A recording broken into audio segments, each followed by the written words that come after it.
శ్రీమాత్రే నమః. శ్రీ గురుభ్యో నమః. సర్వే జనా సుఖినో భవంతు, లోకా సమస్త సుఖినో భవంతు. నేను మీ భానురేఖ. ఈరోజు నేను మీతో డిస్కస్ చేయాలనుకుంటున్న టాపిక్ వచ్చి రహస్య శత్రువులు లేదా శత్రువులు అనేవాళ్ళు మనల్ని ఏ విధంగా అణచాలని చూస్తారు, అంటే మనల్ని ఏ విధంగా నష్టపరచాలని చెప్పి చూస్తూ ఉంటారు. అంటే ఎవరైనా మనకి డైరెక్ట్గా మనతో గొడవలకు వస్తూ, లేదు అంటే మనకి డైరెక్ట్గా మన మొహం మీద ఎవరైనా చెప్తున్నారు అనుకోండి, దాన్ని మనం ఈజీగా కనిపెట్టగలుగుతాము. అలాంటి వాళ్ళకి దూరంగా ఉండగలుగుతాము. నిజం చెప్పాలంటే వాళ్ళు మన శత్రువులు కాదు. ఎందుకు అంటే వాళ్ళు ఏదైతే వాళ్ళు ఫీల్ అవుతున్నారో దాన్ని బాహ్యంగా ప్రకటిస్తున్నారు. అలాంటి వాళ్ళని మన శత్రువులుగా భావించాల్సిన అవసరమే లేదు. ఇక్కడ అసలు మన శత్రుత్వమే ఎవరితోనూ పెట్టుకోకూడదండి. ఎవరైనా మనతో అలా ప్రవర్తిస్తున్నా సరే మనకి వారికి సరిగ్గా సెట్ అవ్వట్లేదు, అంటే ఒకరికి ఒకరి భావాలు అనుకూలంగా లేవు అని చెప్పి ఎవరి పనులు వాళ్ళు చేసుకోవడం బెస్ట్. అంటే వాళ్ళకి వదిలేస్తూ మన పనులు మనం చేసుకోవడం బెస్ట్. ఇలా కాకుండా దొంగ దెబ్బ తీయాలని చూస్తుంటారండి. వీళ్ళనే రహస్య శత్రువులు అంటారు. వీళ్ళు ఏంటంటే మన చుట్టూ మనకు బాగా తెలిసిన స్నేహితుల రూపంలో, మన చుట్టుపక్కల మన ఇరుగు పొరుగు వాళ్ళు అంటారు కదండి, వాళ్ళ రూపంలో, లేదు అంటే మనకి బాగా బంధువుల రూపంలో, లేదు అంటే మనకి దూరంగా ఉన్నా సరే మన గురించి వాళ్ళు వింటూ ఉన్నప్పుడు వాళ్ళ మనసులో వాళ్ళకి నెగిటివ్గా అనిపిస్తూ ఉంటుంది.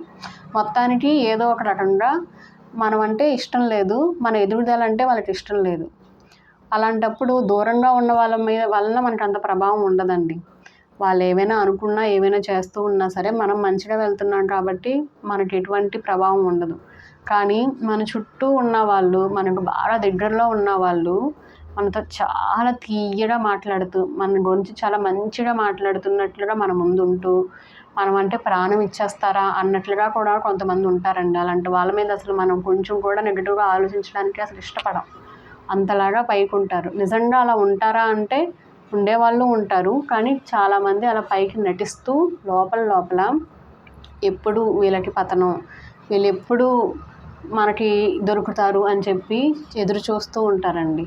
మనం ఇక్కడ ఎవరిని తప్పు పట్టాల్సిన అవసరం లేదండి. ఎందుకు అంటే అవి వాళ్ళ భావాలు, వాళ్ళ మనోభావాలు. అంటే వాళ్ళు మానసికంగా మన గురించి అలా అనుకుంటున్నారు.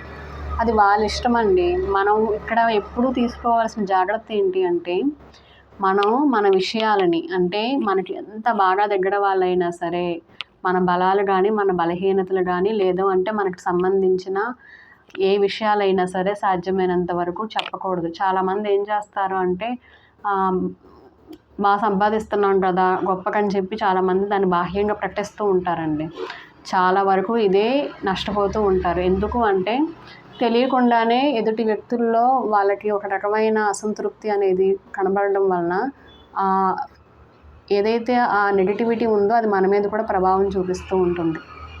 అంతేకాకుండా ఇలాగ మన చుట్టూ ఉంటూనే మనకి ఎప్పుడు వీళ్ళు దొరుకుతారు అని చెప్పి ఎదురు చూస్తూ ఉంటారో అలాంటి వాళ్ళకి మనం ఎప్పుడు అవకాశం ఇస్తాము అంటే మన ఆలోచనలు కానీ, మనం ఏం తీసుకునే నిర్ణయాలు కానీ అవి మనం బాహ్యంగా ప్రకటించినప్పుడు, అంటే మన విషయాలు ఏం జరుగుతున్నాయి అని మనకు మనమే చెప్పుకున్నప్పుడు మాత్రమే వాళ్ళకి అవకాశం ఇచ్చిన వాళ్ళం అవుతాం. మనం చెప్పనంత వరకు వాళ్ళు గమనించి తెలుసుకునేది చాలా తక్కువ ఉంటుందండి. వాళ్ళు చాలా తెలివిగా మనతో మంచిగా మాట్లాడుతున్నట్టు నటిస్తూ మన లోపల నుంచి మన విషయాలను తెలుసుకోవడానికి ప్రయత్నం చేస్తూ ఉంటారు. మనకి ఎవరంటే ఇష్టం లేదు, మన మీద మనకి ఎంత నమ్మకం ఉంది, మనం ఎంత నమ్ముతున్నాము, వేరే వాళ్ళని ఎవరిని ఎంత నమ్ముతున్నాము, ఇలాగా వాళ్ళు మన గురించి చాలా తీక్షణంగా శ్రద్ధ పెడతారు. అసలు నా ఉద్దేశం అయితే ఇలా ఎదుటి వ్యక్తుల మీద అంత శ్రద్ధ పెట్టే బదులు ఎవరి మీద వాళ్ళు శ్రద్ధ పెట్టుకుంటే వాళ్ళ జీవితాల్లో ఆ ఎదుగుదల అనేది లేదని చెప్పి ఎవరిని చూసి అసూయపడుతున్నారో అసూయపోయి వాళ్ళ జీవితాల్లోనే ఎదుగుదల అనేది ఉంటుందండి. కానీ చాలామంది దీన్ని రియలైజ్ అవ్వరు, అంటే తెలుసుకోలేరు. మనం వాళ్ళ గురించి ఆలోచించాల్సిన అవసరం కూడా లేదు. కానీ మన శత్రువుల నుంచి మనం బయటపడాలి అంటే మనం సాధ్యమైనంత వరకు కూడా మన ఆలోచనల ద్వారా, మన విషయాలు కానీ, మన మాటల ద్వారా కానీ మనం చెప్పకూడదు. మనం ఏ పని చేస్తున్నా సరే ఆ పని పూర్తయ్యేంత వరకు కూడా మనం ఏం ఆలోచిస్తున్నాము, ఆ విషయంలో మనం ఎలాంటి నిర్ణయాలు తీసుకుంటున్నాము అనేది మనం బయటకు ప్రకటించకూడదు. మనం ఇలా చేసినట్లయితే 90% మనం మన సమస్యల నుంచి బయటపడతాము. రహస్య శత్రువులు ఎవరైతే మనల్ని ఆపాలి అనుకుంటున్నారో వాళ్ళు మనల్ని ఏమీ పెద్ద ఇంపాక్ట్ చేయలేరండి. ఇప్పుడు మీరు ఒక ఎగ్జాంపుల్ చెప్తాను, మీరే చూడండి. మనం ఒకళ్ళని బాగా స్నేహితులని నమ్ముతున్నాము. లేదు అంటే మన ఇరుగు పొరుగు వాళ్ళలోనే ఒకళ్ళని బాగా మనం నమ్ముతున్నాం. మన వాళ్ళు వీళ్ళు మన మంచినే కోరుకుంటున్నారు అని చెప్పి. మనం చాలా నమ్ముతున్నాం కాబట్టి సహజంగా మన ఇంట్లో జరిగే విషయాలు లేదా మన విషయాలు అన్నీ మనం వాళ్ళతో పంచుకుంటున్నాం. వాళ్ళు నిజంగా మన వాళ్ళైతే పర్వాలేదు. కానీ వాళ్ళు మన చెడు కోరుకునే వాళ్ళైతే ఏం చేస్తారు? ఒక పని మీరు చేయాలనుకుంటున్నారు. ఆ పనిలో నేను ఇలా చేయాలనుకుంటున్నాను అని చెప్పి చాలా ధైర్యంతో, చాలా నమ్మకంతో మీరు చెప్పారు. వాళ్ళేంటంటే ఆ పనిలో మీరు సక్సెస్ సాధించకూడదు అనుకున్నప్పుడు డైరెక్ట్‌గా చెప్తే తెలిసిపోతుందని చెప్పి అనుమానం రాకుండా ఇండైరెక్ట్‌గా మా చుట్టాల్లో ఇలా జరిగింది, లేదు అంటే నా ఫ్రెండ్‌కి ఇలా జరిగింది, ఇలాంటి పనిని స్టార్ట్ చేయాలనుకున్నారు, ఇలా ఇబ్బంది పడ్డారు. నువ్వు నా స్నేహితురాలివి కాబట్టి నేను నీ మంచి కోసం ఇలా చెప్తున్నాను. చేసే ముందు కొంచెం జాగ్రత్తగా ఆలోచించుకో. మనం అప్పుడు ఆ పని మీద చాలా నమ్మకంతో ఉన్నాము సాధించాలి అని చెప్పి. ఎప్పుడైతే మనకి ఒక సూచన వచ్చిందో, మామూలుగా అయితే ఎవరైతే వాళ్ళ మీద వాళ్ళకి నమ్మకం, ధైర్యం అన్నీ ఉంటాయో వాళ్ళ మాటలని వింటారు. అది ఎంతవరకు కరెక్ట్ అనేది పరిశీలించి నిర్ణయాలు తీసుకుంటారు. కానీ వాళ్ళని వాళ్ళు కాకుండా అతిగా అంటే బయట వాళ్ళని ఎవరైతే నమ్ముతున్నారో వాళ్ళ మాటకి ఇంపార్టెన్స్ ఇచ్చి చేస్తున్న పని మీద కొంచెం దృష్టి తగ్గుతుంది. అంటే అప్పటి వరకు ఉన్న ధైర్యం కొంచెం తగ్గుతుంది. భయం అనేది మొదలవుతుంది. ఏమో నా స్నేహితురాలు నాకు ఇలా చెబుతుంది, లేదా నా స్నేహితుడు ఇలా చెప్తున్నాడు అంటే మనం కొంచెం ఆలోచించాలి అని చెప్పి. ఇక్కడ మనం అదే చూసుకోవాలండి. వాళ్ళు నిజంగా మన స్నేహితురాలా అనేది మనం తెలుసుకోలేము కొన్నిసార్లు.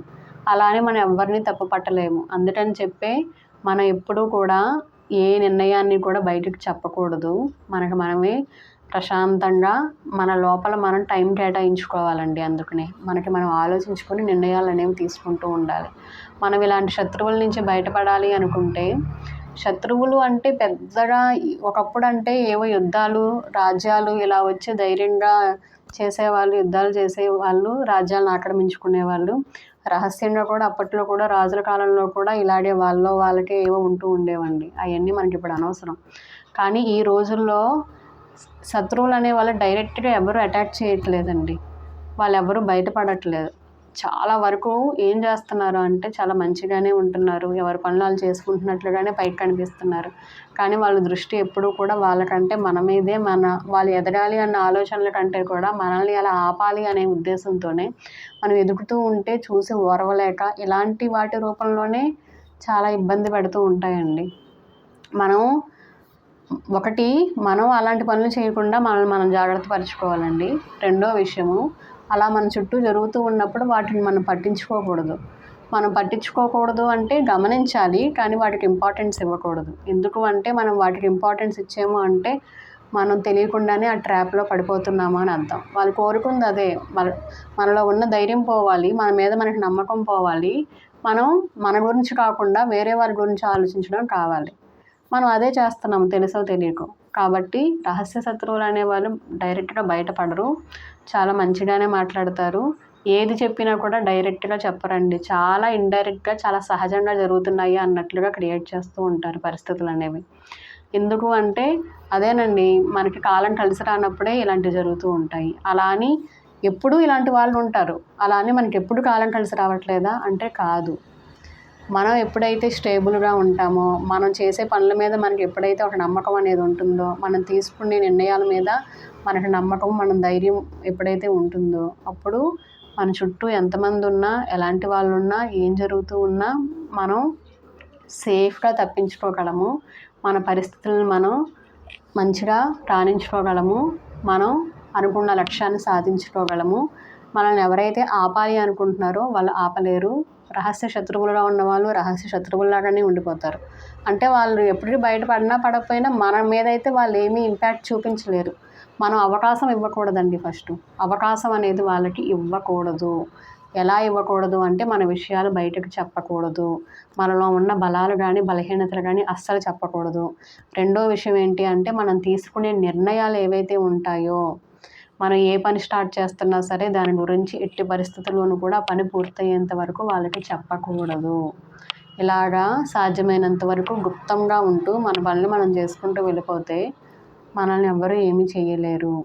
ఎవరైనా ఏదైనా చెప్పినా సరే మనం బ్లైండ్గా అంటే గుడ్డిగా వాళ్ళని నమ్మేయకుండా మన నిర్ణయాలు తీసుకుంటూ ఉండాలి, మనం ఆలోచించుకుంటూ ఉండాలి.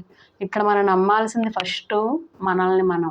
ఎప్పుడైతే మనల్ని మనం నమ్ముతామో ఎదుటి వాళ్ళు మన మీద ఎలాంటి ప్రభావం చూపించలేరు. ఇదేనండి. రహస్య శత్రువులు అనేవాళ్ళు ఉంటారు, కానీ మనం ధైర్యంగా, మనం నమ్మకంగా, మనం చేసే పని మీద మనకి ఏకాగ్రత ఉన్నప్పుడు రహస్య శత్రువులు అన్న పదం మనం వాడాల్సిన అవసరమే లేదు. ఎందుకు అంటే మనకెవరు శత్రువులు కాదు. ఎవరైనా అలా అనుకున్నా సరే అది వాళ్ళ సమస్య, మన సమస్య కాదు. కాబట్టి ఎవరికైనా సరే ధైర్యాన్ని కోల్పోకుండా నమ్మకంతో జీవితంలో ముందుకు ఎదగాలని చెప్పి మనస్ఫూర్తిగా కోరుకుంటున్నానండి. Thank you so much. Gratitude.